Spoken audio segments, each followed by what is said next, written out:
My parents put my brother's birthday before me in the ICU. I convinced myself I was merely a burden until officers showed up, saying I was a child snatched 30 years prior. Can you imagine hitting rock bottom, barely surviving a brutal accident, and the only people you thought you could count on, your own parents, coldly hang up on you? It felt like the ultimate betrayal. But trust me, that was just the beginning. Because a few days later, two strangers walked into my hospital room and dropped a DNA test result on my bed. A result that proved my entire life was a carefully constructed lie. My name is Wyatt Dempsey, or at least that's who I thought I was for over 30 years. And if you're here, I'm going to tell you a story that still feels impossible to believe. It's a story about the kind of truth that shatters everything you thought you knew. But also, sometimes, the worst things happen not to destroy you, but to force you to face that truth, no matter how painful.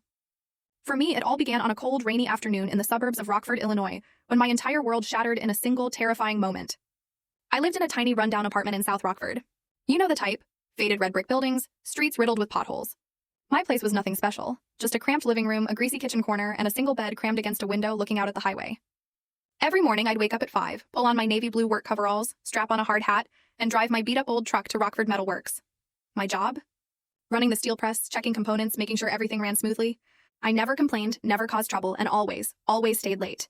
My coworkers called me Quiet Wyatt because I rarely spoke unless it was absolutely necessary. Work was my escape, a way to keep my mind busy, to avoid thinking about other things.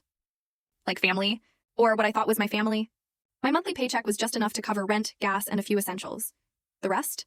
I sent it straight to my parents in Beloit, Wisconsin, a small town about an hour's drive away. My father, Carl Dempsey, was 63. A retired industrial supervisor, he lived in a tidy 2-story house with a white picket fence and a perfectly trimmed lawn. He was a rigid, cold man who always drilled into me. A man has to pull himself up. Don't expect help from anyone. I heard those words since I was a kid, and maybe because of them, I learned not to beg, not to ask for anything. But sometimes I wondered if he ever saw me as a son, or just a debt to be paid off. My mother, Lorraine Dempsey, was 59 and ran a small home goods store. The neighbors adored her, always gushing about how kind and capable she was, how she always had a bright smile. But to me, she was an unsolvable puzzle.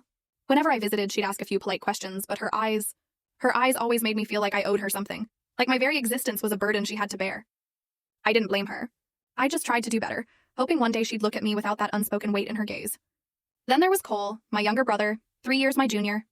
Cole was the kind of person who just demanded attention.